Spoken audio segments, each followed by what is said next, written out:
now 5:30. I'd like to call the meeting to order. Would you please stand for the Pledge of Allegiance?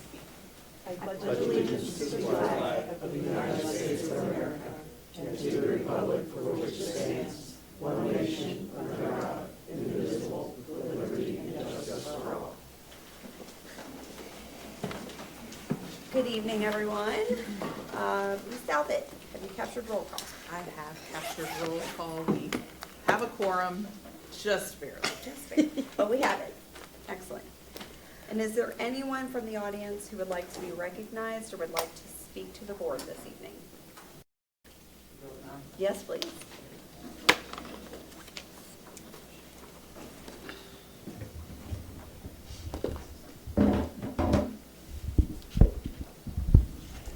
Hello. Hello, my name. It might not be on. Just for the camera. It's okay, yeah, you can just leave. Okay. My name is Hunter Cruzy, and I just wanted to bring up some things. I know there's a bus redesign, route redesign going on right now, and so this somewhat relates to that. I know for at least King County, the 5-year plan has had transportation, especially bus infrastructure and bus services as a concern. But what I'd like to see is a clear game plan for what that looks like.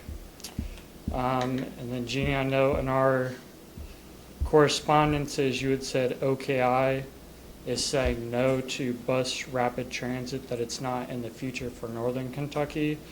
But you have both Indiana and Ohio doing the opposite. So I'm trying to get some feedback on how they're able to say no to that for our region when that doesn't seem to be the case for their respective states. And I know you have brought in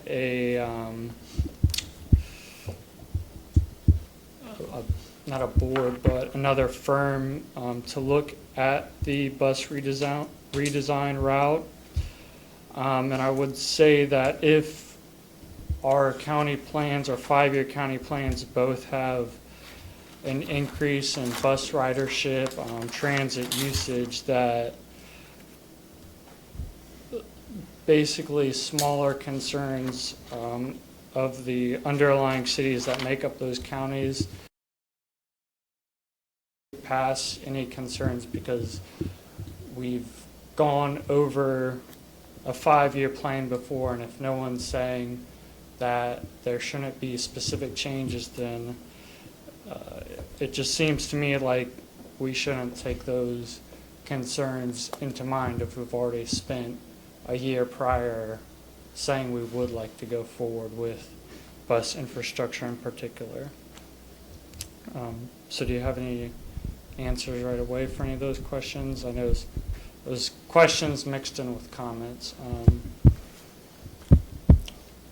I would say that we are, again, in the middle of this kind of study process where we're looking at everything.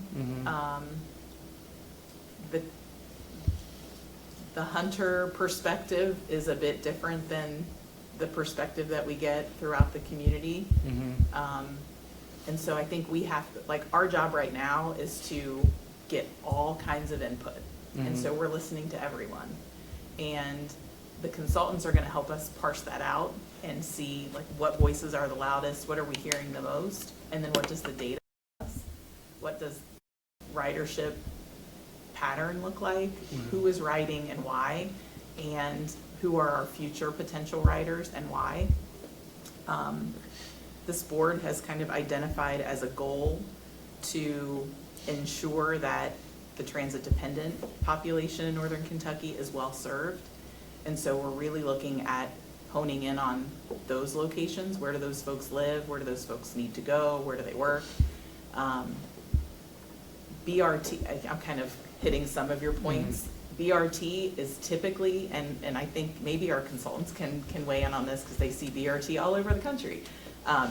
BRT is typically used as a strategy in higher density areas where bus ridership has grown to the point where a regular bus isn't necessarily meeting the demand, and we need to look at more advanced tactics and throw in some signalization priority and some infrastructure.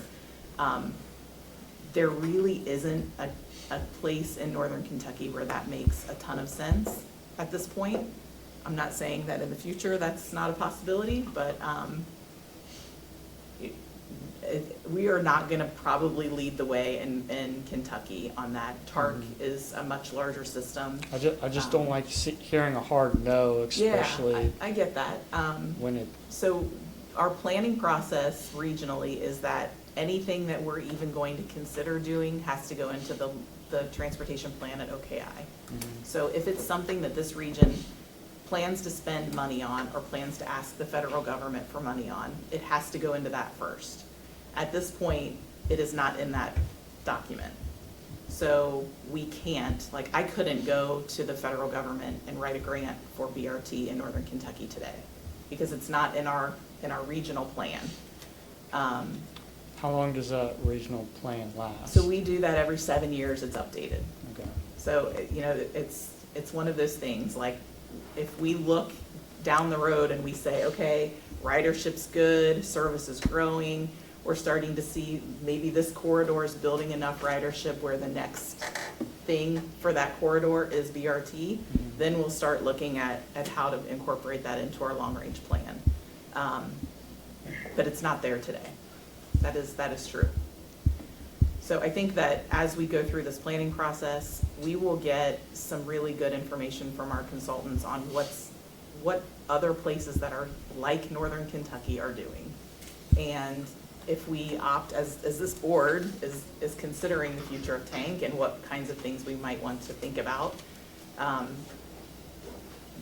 some of those things might be interesting to them and to us as staff. So I don't want to be I don't want to discourage that, you know, because I think. And I don't only mean BRT, I just Understood. mean Yeah, other in general infrastructure and- advancements and infrastructure. I would hate to hear a no when our county plans call for it and you have a consultation firm coming in and saying something needs to be done. Yeah, I think so each of the counties, when they do their comp plans, they come to Tank and they say, what do you want us to include in this related to transit? So we are very much part of those comprehensive planning processes. And we like to keep doors open because you never know, right?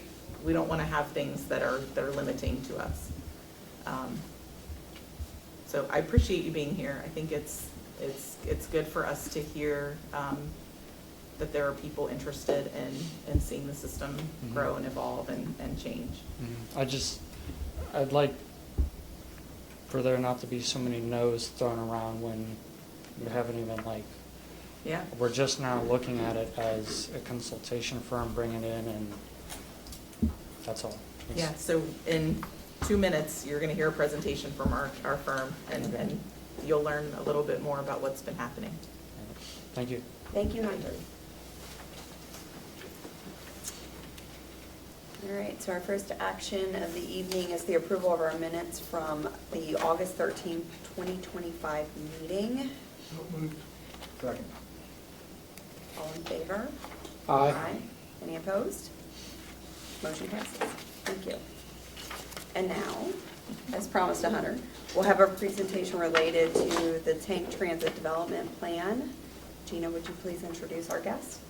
Yeah, so today we have Thomas Whitman from Nelson Nygaard. He will be giving us an update that follows the stakeholder meetings that were held last week, and will be providing a bit of an update on progress made since that time and where we go from here. All right, So great. Thomas, take it away. Thank you. I know some of you have heard some of this, some of you may have not, so bear with me, but there is a little bit of new things, and as always, please stop me if you have any questions or comments about process and some of the things we're looking at. So I want to dive right in. You know, want to talk a little bit about the goals, you know, nationally, what's happening, what have other systems done that are similar to you that are addressing some of the themes that we see here. Talk a little bit about what are the things we're looking at as part of this effort, and how we were going to incorporate some of the feedback we get, right now and in the future as a part of our full plans. So I want to start off with the project goals, and some of these are pretty simple. It's like, what is the demand for transit in the 3-county area? What are some of the options? How do we meet rider needs? What are those needs? And then, is the service that's out there right now, does it meet those needs? And if not, what do we do? And then a third tenet of this is really, how do we look at engaging the public and understanding what they have to say about their needs and about where they want to go, when they want to go, and the importance of certain services. So these are all goals that we laid out as a part of, like, what are we trying to accomplish with this? And we just started, I guess right now it's like 7 weeks ago. This is one of the faster track studies that we've ever done. But it's really, taking a look at, how's the existing service operating, begin that first listening session. I think most of you were involved in one of the stakeholder sessions as a part of this, and so thank you for your participation. You'll see some of those results in just a little bit. And, taking that feedback, we're here on site, taking a look at, how things are operating, what the street network looks like, and, what some of the choke points are, and what some of the problems areas are. Putting eyeballs on that right now, and using that to develop a series of different alternatives. We're going to present those alternatives back to the public and to you in October, and get feedback and refine what we see and come up with a preferred alternative that we're going to have a final plan in December, and then ultimately get board approval for that as well. So it's a fast track process, but an iterative process where we listen to folks, make changes based on what we've heard, and find that right balance between technical needs, political needs, user needs, city needs, everybody's needs. I mean, everybody has a voice, and we want to listen to what that is. I would be remiss in not also, saying what we heard from you as a part of this, or at least this is what we were told.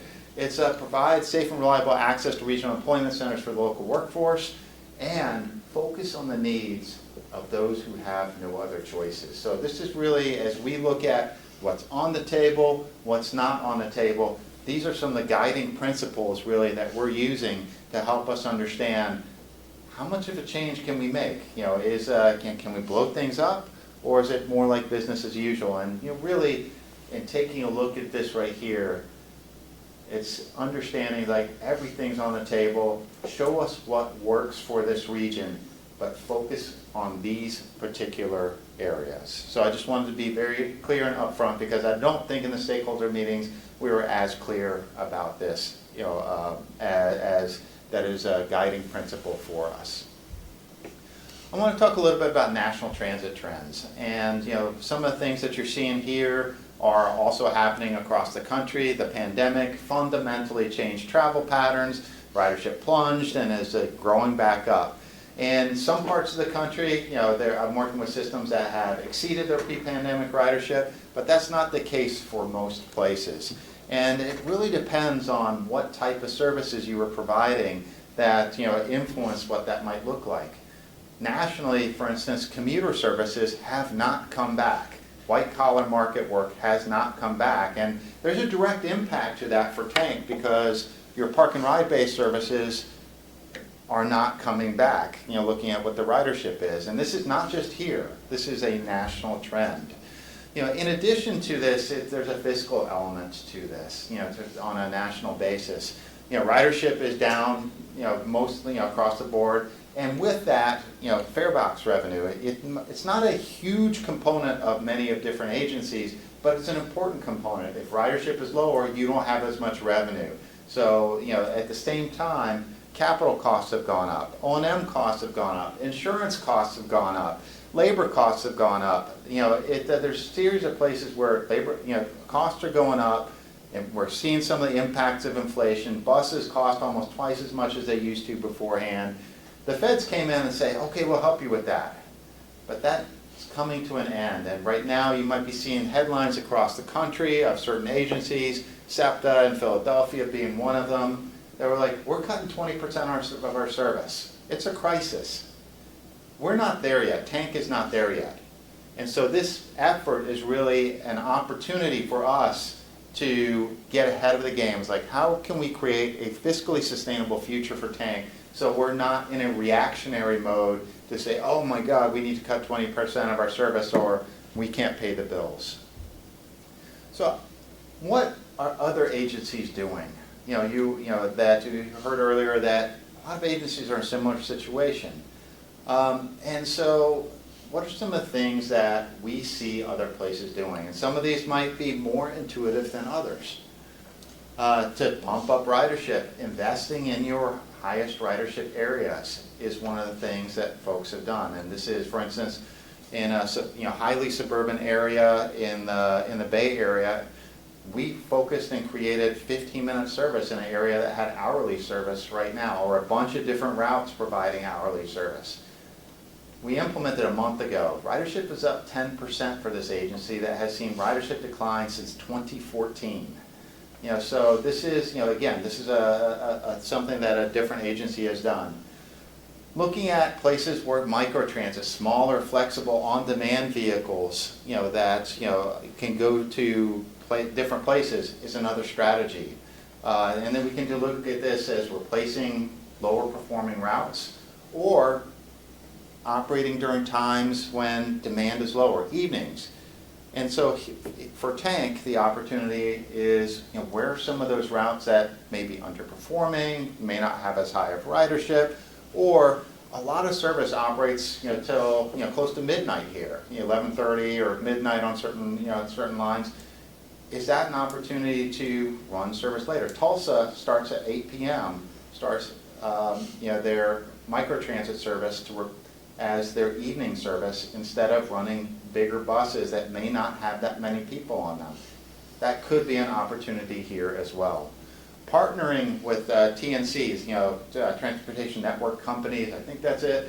Uber and Lyft is another potential strategy. There may be times or areas that you say, it's almost impossible for me to get a bus into. I'd rather just pay a $5 subsidy per trip for somebody to get to their site of employment site or their destination instead of sending a big bus up there that costs me over $100 an hour to operate. So I can still get the access, but at a lower cost. So other agencies are looking at this as well. There's some drawbacks to this, some big ones. So this is, that we're going to be talking about that with staff, about the trade-offs with that. But also partnering with other agencies, other other employers. You're doing some of this right now with NKU, I believe with Amazon as well. So it's a model. Are there other opportunities that we could look at that to say, hey, we can improve job access, but can you be a partner with us, with this? And then also to improve revenues, look at increasing fares. It's sort of an unpopular thing right now, but this is what folks are doing to fill some of the revenue gaps that they are seeing. Any questions about that before I move on? This is really sort of the teaser of some of the things you might see a month from now, other than the fare increases. So I want to talk a little bit about existing conditions, and then just what are some of the things we're going to be looking at.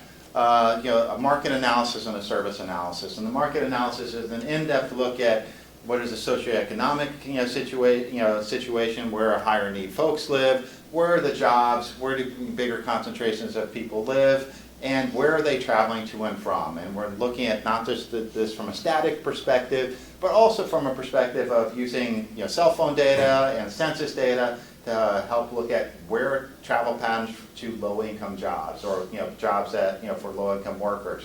Where are people traveling to and from? What is the connectivity? How are people traveling within each county and between the counties, and also to Cincinnati? So it's like trying to help us understand what are the predominant travel patterns where Tank can be successful with this.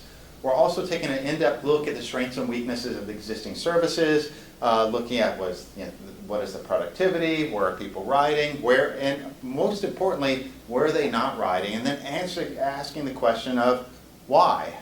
And from one case, it's like, well, there's a housing project that used to be there, but it's no longer there, but our route is still pretty much the same, but people aren't riding anymore. So can we do something differently here? It's really taking a look at what are the opportunities based on today's travel patterns that we see, rather than focusing in on, we've always done this. And we need to keep on doing this. We don't. We want to take a look and take a fresh look at this and say, what are the opportunities based on what we see?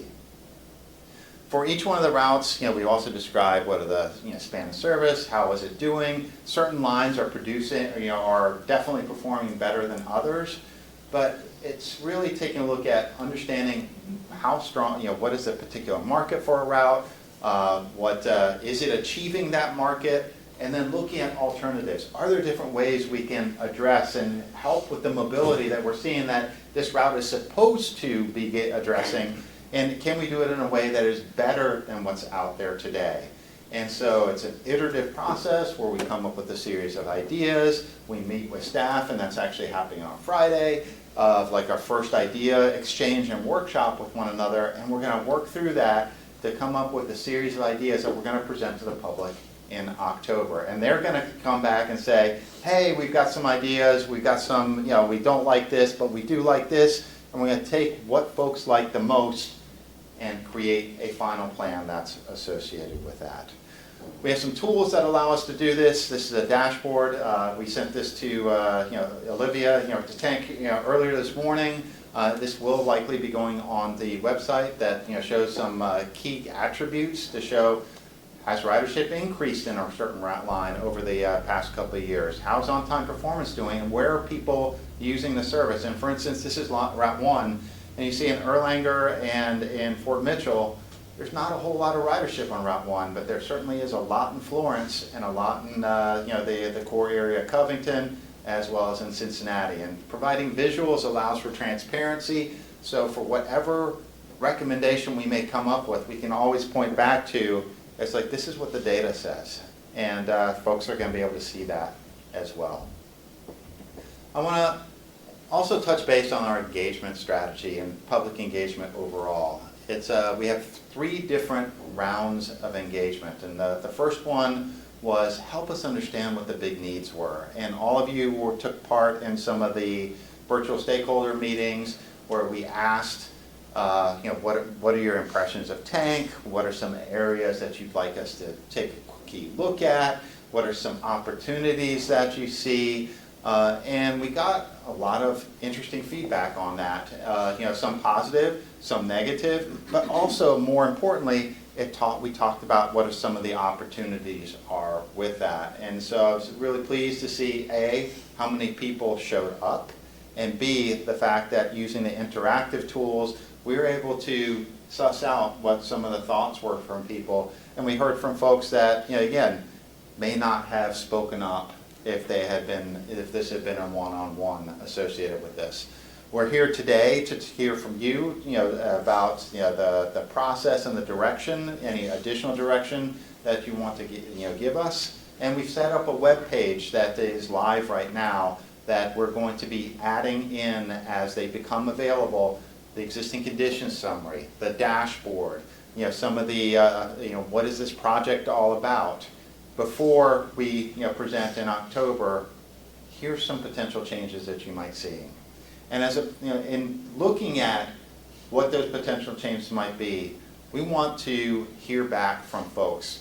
Did we get it right? Is one option better than the other? And do that via in-person stakeholder meetings, public open houses, pop-up events, like go to the Covington Transit Center and talk with people that are there that are waiting to transfer. It's like, does this option work for you?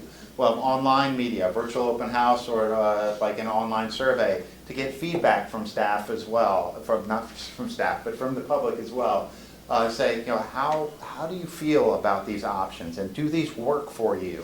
And tell us what you like and don't like, and help us make the right decision so that at the end, we know that the recommendations match community values. And ultimately, we're going to go back out and have a 3rd round of outreach in December and say, here's what the final plan is, are there any final tweaks, and then ultimately look at you to approve the plan. So I mentioned on the website, there's a little tab at tankbus.org, Reimagining Transit, that will take you to a brief description of what this process is all about, what we'll be looking at as a part of this process, and ultimately this is going to be a place where we're going to put updates on it in the next several weeks. So where do we go from here? We talked about the schedule, talked a little bit, we're still close to the beginning, but we are going to be developing alternatives and then refining those and presenting those to the public. And we'll have 3 different alternatives, and each one of those is a fiscally constrained vision for what we can do in the future, and looking at it not just as we're going to keep on doing things like we've always done.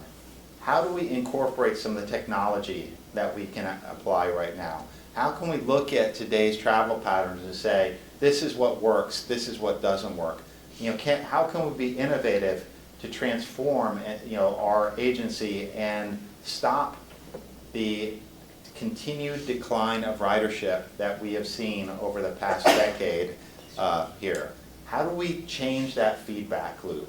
How do we change the death spiral? It's like some of us call it the death spiral that constantly, ridership's going down, we have to cut service. Ridership's going down, we have to cut service. How do we stop that? This is, our job is to stop that, and we've been successful in managing to do that in other agencies. And there might be some interesting decisions coming your way, but we look at this as everything's on the table.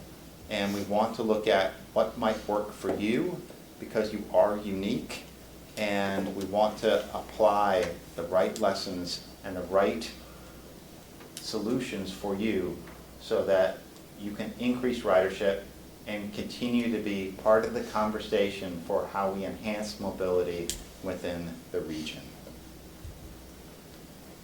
I think that ends the formal presentation. I want to see if there's any questions that folks might have.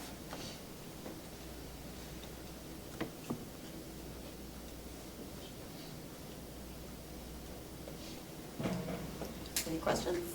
I don't have any questions. I have a comment. I think the process makes sense to me.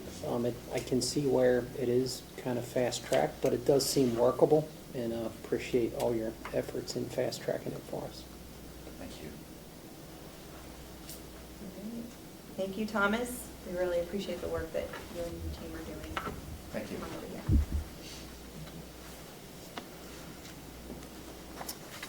Okay, there were no committee meetings for the month of September.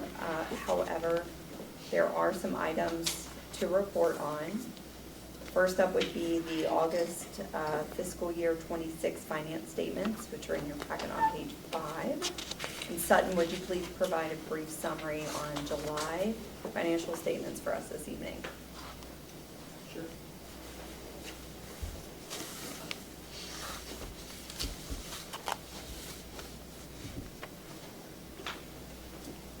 So this is the first month of the fiscal year. Overall ridership is down 1.8%, mainly due to South Bank, but due to our fare increases, we only came short of $4,000 in revenue. Year-to-date budget, we're below budget, $127,000, mainly due to a decrease in medical expenses this time of the year of $83,000, and fringe benefits also decreased $46,000. Any questions? Any questions for Sutton? Okay. Thank you, Sutton.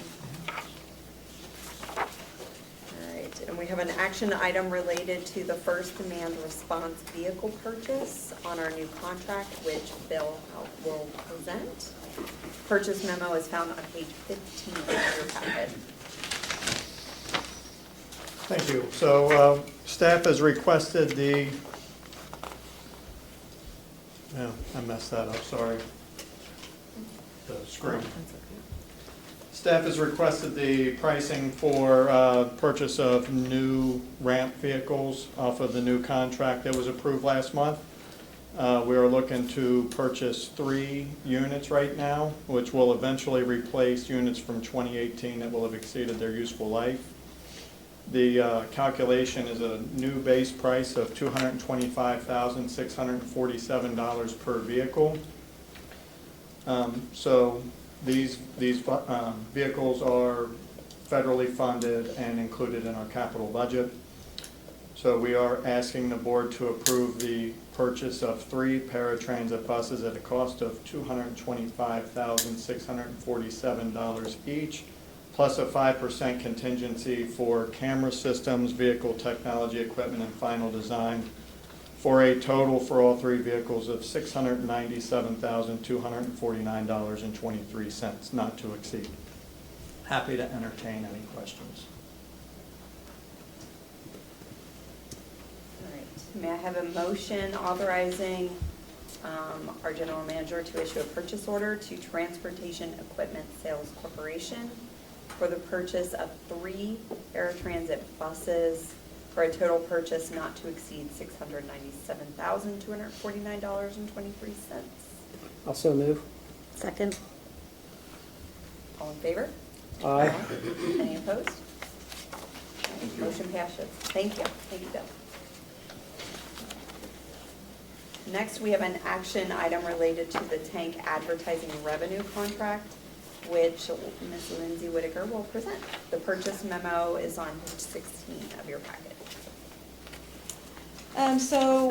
We put out a request for proposals for a revenue contract for the sale of advertising on tank assets. Our current advertising contract is expiring October 31st, so this contract will replace that contract. So currently, we only sell advertising on buses and bus shelters, but with the new RFP, we have expanded the scope to include digital advertising. So the digital advertising will include advertising on tank IT assets. So that would include the public Wi-Fi on buses, the infotainment screens on buses and at the park and ride locations. So we received 1 response to the solicitation from the incumbent vendor, despite expressed interest from other firms. The single proposal was evaluated by a committee and was deemed acceptable to Tank, all factors considered. The contract will increase Tank's revenue from advertising. The revenue proposal guarantee for physical assets will be around 19% more than the previous contract. And in addition, we will receive 60% of all digital advertising revenue during the term of the contract. So we are requesting approval to award this contract to Adspozure NKY LLC for a term of 5 years with 1 3-year option term. Any questions for Lindsay?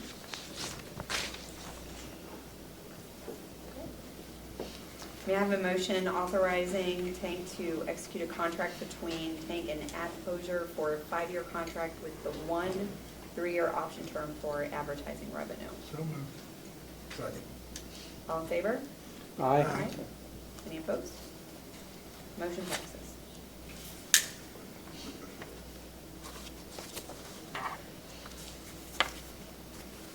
There were no operations or safety committee reports. However, the stats packet begins on page 18. Mr. Young is available if there are any questions from our board. No questions. Thank you, Mr. Young. And also no marketing committee report. However, those stats are on page 27. And Ms. Cams is available if there are any questions for Jenny. All right, hearing none, we'll move on. Next up is our general manager's report provided by Ms. Dalvin. Thank you. I do have a few things to report today. As you might have gathered, this month we've been doing a lot of prep work for the transit development study, so that will continue. Thank you again for all of your participation in the stakeholder meetings. It's much appreciated, and we'll be asking for your participation again as we continue through the process. We are working with the Northern Kentucky Area Development District on a regional mobility effort, which will focus within the 8-county ad region. The effort's really looking at mobility and transportation providers throughout the ad region on the non-fixed route, door-to-door paratransit services. So there are quite a few providers with lots of different missions, lots of different scopes, lots of different service areas, different fares that they charge, different funders. And so we're really trying to get a handle on who does what and who is eligible for what services, and then how best does this community provide those services in the future.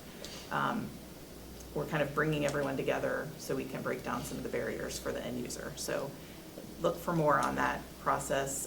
The ad is doing a great job leading that effort. Along the same lines, we are also participating in the Kenton County Age Well initiative. Kenton County is looking at how people that live in the county in the future are going to be able to stay in their homes and continue to have the services and the kind of network of care around them in order to support them continuing to live in their home. So we are hosting the transportation workshop as part of that effort, and looking again at all of the transportation offerings in Kenton County and how people can be best supported to live on their own as they age. And then we recently signed an MOU with Amazon. We are now providing some additional services for their primary facility, and they will be funding those services. So we have, over the years, as many of you know, done pilot services where we try something at the company's cost, and then if it works over time and it builds ridership to the level that our other services are seeing, we'll enfold that into the tank system. So Amazon's funding that service. They're changing their shift times and starting really, really, really early and extending their services really, really, really late. So we did not have buses at those nighttime hours, so we will now be providing that service for them at their cost. When does that trial? That will start at the end of September, 28th. Okay. Yeah. So later this month, that will begin. So we're working on some updates to our schedules. Jenny's working on getting the word out about those changes, and we're happy to, you know, at some point we know that the relevance of this organization depends on the company's ability to be able to use our service. So we're trying to be as flexible as we can be when they have these big service changes and big shift changes. And we really appreciate the operations folks for bending over backwards to make it happen. Because, again, sometimes we don't change as quickly as we need to, but this one was a quick turnaround. So appreciate it. And also appreciate Prime's willingness to lead. Yeah, to lead in funding. Yes. That's a very good point. And that's it for me. I don't have any other items on my report today. Very good. Anything for Gina? Is there any old business? Any new business? Mr. Duncan, do we have a general counsel's report? I do not, unless you have questions. Any questions for Mike? All right. May I have a motion to adjourn? Second? I'll second. All in favor? Aye. Any opposed? Meeting is adjourned. Nobody wanted to adjourn. Thank you, everyone.